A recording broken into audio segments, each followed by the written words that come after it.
Hey gang, this is Brian from the Gospel Rescue Mission. Today we are going to have a conversation with two of my staff members about a conversation we've had on Facebook. My staff members, Amy Lovejoy, who is the women's coordinator at our Women and Children's Shelter, and Nancy Stewart, who works in our office and is our bookkeeper and also just works with the residents as well. Listen in, we'll be talking about and answering some of your questions on one of our recent Facebook posts. All right. Well, ladies, I have gathered you here for this first time experience for us of sitting around the table together and answering some questions. And what we're going to do, it's kind of like that SNL thing that they do where people read nasty tweets and about themselves on the air. We're going to read some of the comments to a Facebook post that I put up a while back. And really none of them were nasty, frankly. Thank you to everybody who commented, who pays attention, and who refrained from being nasty, either to us or to one another. I really appreciate that. We want good dialogue. But what I found as usually when we make a controversial post, we get kind of polar sides of the issue. We get kind of these polarized sides. And one side will be, really extreme on one end, and one side will be really extreme on the other. And really what I'm hoping we can do is find some middle ground. And I just thought what would be interesting is for the public to hear kind of staff members just talking about some of the comments that were made. What do you think about them? And how would you respond, given that you don't want to sit there and type in a big, long, crazy answer on Facebook? So here's what happened. About 2 weeks ago, I took a walk down Foundry Street. I took about a 10-minute walk down past the Sobering Center, and then kind of veered off towards the railroad tracks and around that area. And I just stopped and snapped pictures of litter in the area. One of the complaints that we get in the local area by residents and by other organizations and businesses is, hey, all these homeless people, man, they make a mess, and they've made this place very unclean and unsafe feeling. And they really want us to do something about it, and I think that we should. But I kind of wanted to just see what other people would think. So I took about 20 pictures or so. I posted them up there, and this was the question that I asked. I said, if you took a 10-minute walk within your neighborhood and these pictures represented what you saw along the way, how would you feel? Would you take initiative to clean up the mess, or let the mess make you angry, or both?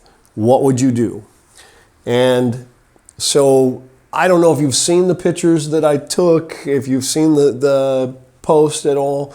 There was really some pretty disturbing mess in some of that that was there.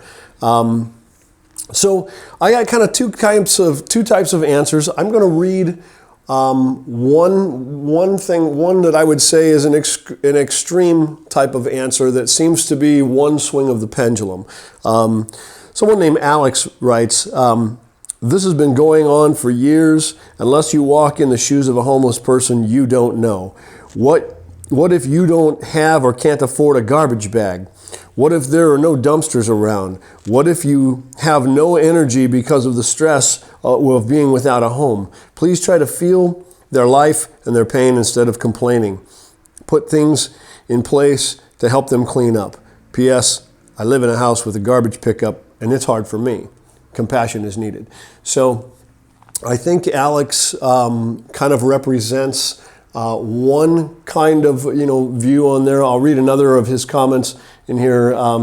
You don't know the pain of everyday survival. You all need to understand more. Everything that is convenient to you is not to them. Making it through each day is a challenge. If you haven't done it, don't talk about learning respect, because survival without getting beat up or robbed, etc., out there. And at times it's a little incoherent, but that's just the nature of typing something in Facebook. But one little question: what if your nose starts running and you don't have a Kleenex? Just think about that little thing. Multiply their daily life problems times 100. Hard for anyone to comprehend. There's a notion that says these poor people, they're victims, they're suffering, and their suffering justifies any of their actions. And what we should do is just simply, create lots of wobble room for them to just, for their messes to just spill over. What do you think about all that? Well, and one thing is you can't say, well, this mess is caused by homelessness, or homelessness is acceptable because we can make a mess. I don't think that's helping anybody. I think the homeless don't want to live in a mess. They don't want to live like that either. But I think it's also their choice whether they throw that trash out or whether they wait for a dumpster. I mean, you can walk any place in town and there's trash cans every place. Yeah. So nobody wants to live like that. My question to Alex would be, would you be okay with setting out your garbage cans for use by homeless folks? In your neighborhood? In your neighborhood. He points out, there is no place for them to, throw away their garbage. I would be kind of mad. I had neighbors that were kind of mad one time. My husband didn't put trash in our can and thought our cans were the neighbor cans. And they yelled at us. They were not happy about it. We fixed it. But, they weren't happy. I can't imagine that too much of the public would be okay with. And why? If it's... Well, I know for us, in my family, we pay for garbage service, and, Right. and sometimes, sometimes I have extra room in there, but a lot of times I don't. Right. And so, It's a service you so pay that might for. be right, and it's something that I pay for. So yeah, I could see where that would be. It would be frustrating. What if we treated it that way? I'm a father of teenagers. What if you just said, well, if you've had a bad day, and you throw your stuff on the floor of your bedroom, because I don't put a garbage can in your bedroom, I've got one in the kitchen. Is that okay if you've had a bad day? Well, I think that you get into too much forgiveness, if you will, that these people are homeless, therefore they're allowed to do anything. And I think that's not helping them either. Just like people are saying, well, there's no place for homeless people, so let's do this or let's do that. But there is a place. But there's many places for homeless people. They choose not to live there. There's people we have beds that are empty, and those people are living, a few yards from us that are homeless because they choose to be. And they choose to throw trash out. Well, you can't make people feel better about themselves by acting like that.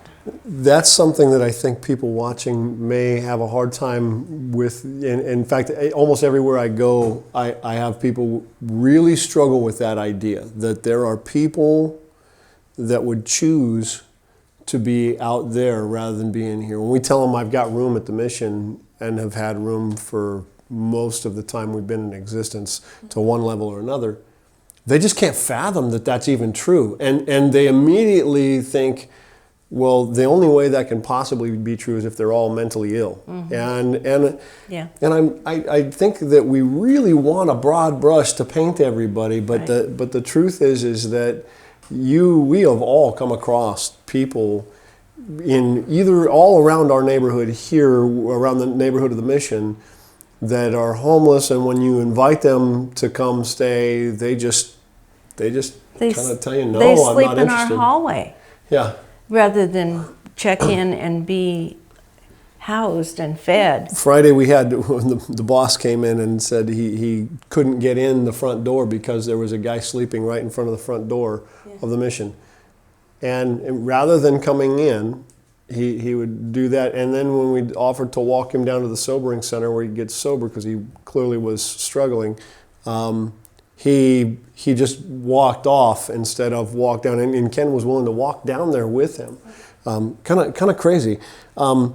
Here's another one that I put in this category of this type of response. There's a lady named Jessica who's responding to somebody else. She said, most do care. They feel the world doesn't care about them. Most are decent people. Most are veterans.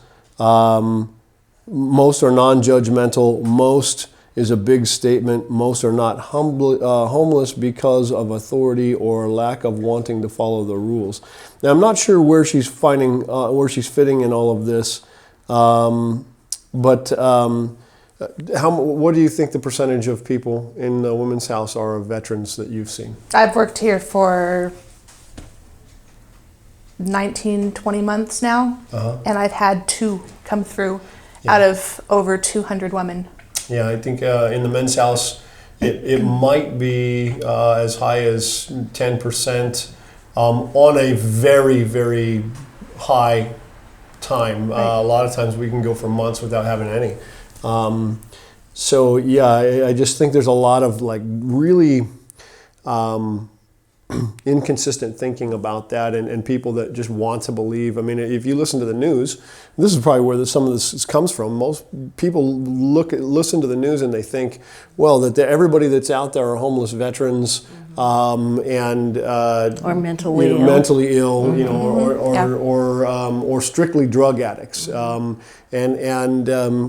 think that drugs and mental illness certainly play a role in it, and there are veterans among some of them, and everything. But none of those things are really the majority of anybody who's in our place at any given point in time. I wouldn't say. I mean, would you? No, I think mostly what I see are people who have inappropriate priorities, and they've cabbaged onto this idea that they won't let go of. That is just, it puts things out of order. Instead of worrying about getting housing, they're saying, I need to leave the state. I need to make sure that I have my dog. I need, it's just something that doesn't matter nearly as much as having a home and being willing to stay put for a while to get on your feet so that you can get to the point where you are self-sufficient and able to do those things. It's not happening within their timeline, and so that's I'd say 98% of what I see. Yeah, boy, you're right. I agree with you on that.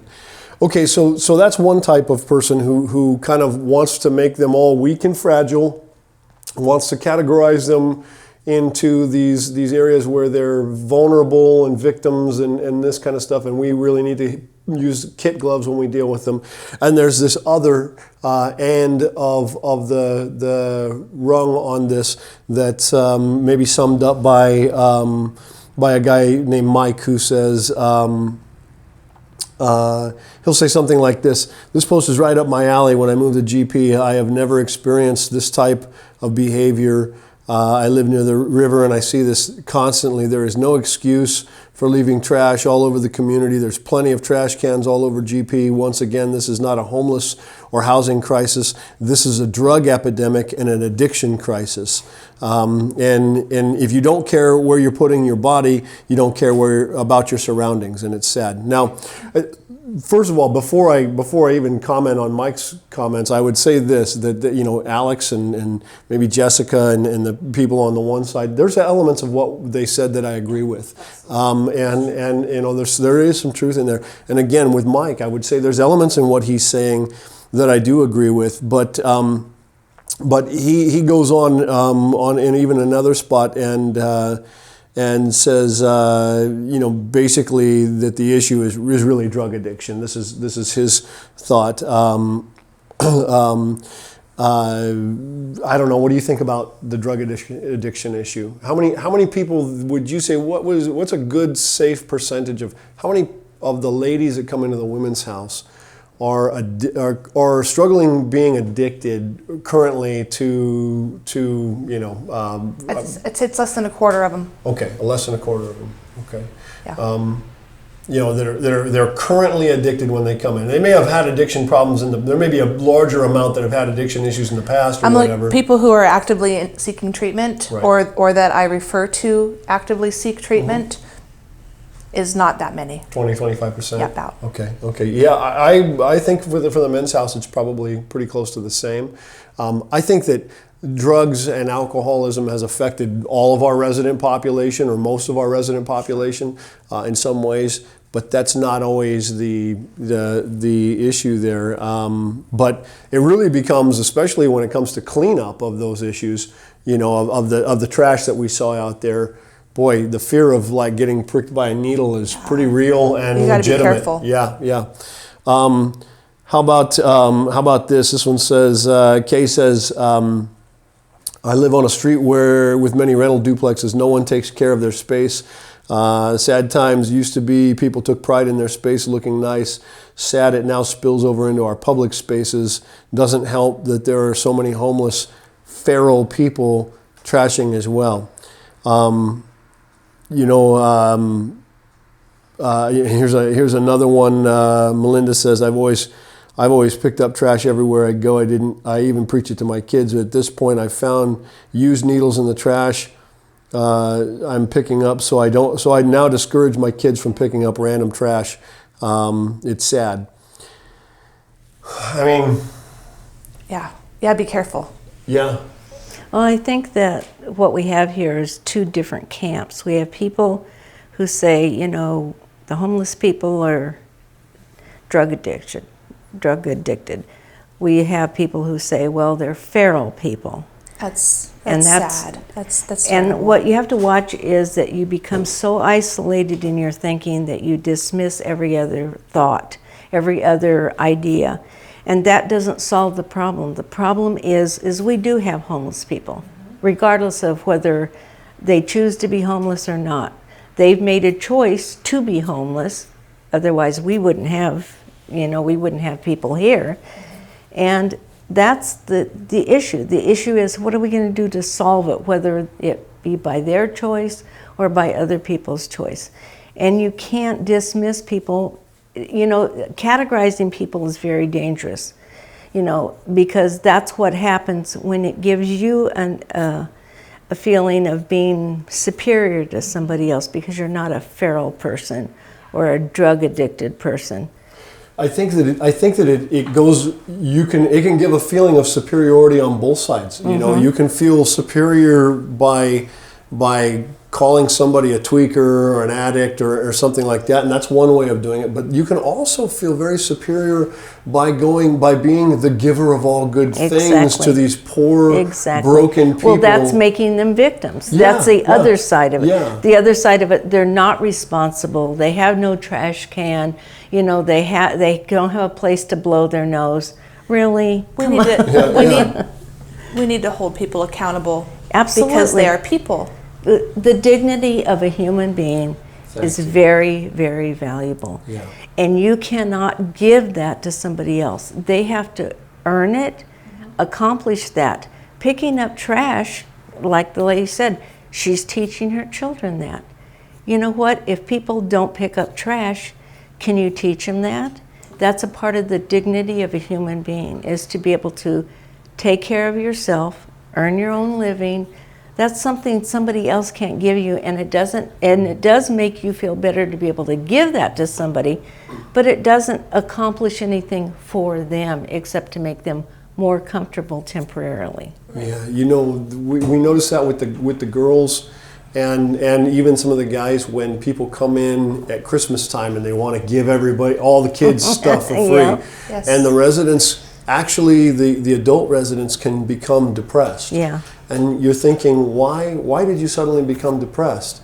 And they're not even sure they understand. But a lot of times, what it boils down to is they end up going, well, I appreciate that my kids got a gift, but it didn't come from me, and it came from somebody else. And there is that thing about that in that human dignity that says that I want to contribute to my world, and that I'm capable to it, that I'm living somehow beneath the dignity for which I was created. That's right. And we see that at the mission, and I really think that that's why that's played heavy into our thinking about why do residents all work here? Why do they work as a part of and trade for their stay? Because what I find is that they feel better about it and about themselves when they're contributing to it. You know, they don't get it. They certainly don't pay for it. You know, I mean, they're not covering all the expenses by their efforts and everything like that. What they're doing is they're helping, and we're helping, and together we're coming about to put together their stay until they're strong enough to pay for it on their own. Well, it's like Amy was saying. You know, they have kind of aborted ideas about what's priority. You know, they haven't been able to sort through their priorities properly to have a home, to have a job. And this place gives them kind of a timeout to be able to do that. And the training here is life training. It's reorganizing your thinking, giving you some tools to help you, whether it be even smoking. That's a wonderful tool. You don't need to be spending money on smoking. That's right. It doesn't do you any good. It doesn't do your kids any good. So that's a reorganized thinking, and working reorganizes your thinking. You get to be proud of yourself. You get to earn a paycheck. You get to reorganize what you do with your life and think, well, maybe I need to make this small change and it'll make big changes.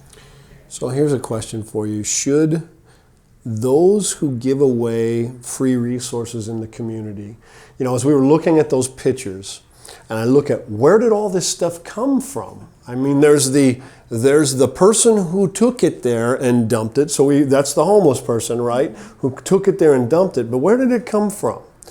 And there's organizations in the community that give away sleeping bags and tents and clothing and food. And it's funny because there happens to be one right nearby that we love, but that is part of that issue of giving stuff away. Should they bear some of the responsibility in sharing the cleanup of things like that? If they're going to insist on it, I think it's fair to show them that because of the it's unchecked, the amount of stuff they're giving out to any number of people. Yeah. And so when they realize that they've given someone 50 outfits of clothing over the last 3 months, well, they're not keeping track of it, and people don't value it. It's not going to be. They're not doing anything. Well, where you go, okay, well, we've given you this. You see it in children, in just say like my own kids. If I give them everything that they ask for, they value nothing. They're much more likely to value something that they had to put into themselves. Sure. So, I've seen it over and over again. It's human. It's just how we act. So there's the child that you talk to about that, your children, if you give them too much and then they start to not value the gift and everything. Right. But then you as a parent, at some point you start going, I may decide to give you less because I bear some of that responsibility, right? Yes. Yeah, as a parent. Yes, absolutely. So this is kind of what I'm getting at, which is really kind of, there was like 49 responses, at least of the time of the recording of this video, to our article and to the question that we asked in the pictures. And of them, the third type of answer that we got, and really it was the other type of answer, was basically going, here's what I would do. I wouldn't be taking pictures of it. I'd just clean it up. And they'd be like, they were really kind of like, hey, I'd pick it up. I'd pick it up, and maybe you shouldn't be snapping so many pictures. Maybe you should take a garbage can with you and stuff like that and get out there and pick it up. And I'd like to thank Jerry and Roxy and Melinda, Miera, Emily, Jessica, Crystal, Terry, Shirley, and Nancy, and maybe anybody else that I didn't mention. A lot of high moral ground there. who all basically said, I would clean it up. And here's what I want to do. See, we have some influence over the Rock Community Food Pantry, which is one of those places, the Reaching Our Community Food Pantry there on the corner of Foundry and Booth, which these pictures were taken within a 10-minute walk of them as well, because we share the same lot. And a lot of the items that we saw in those images and pictures clearly came from our food pantry right there.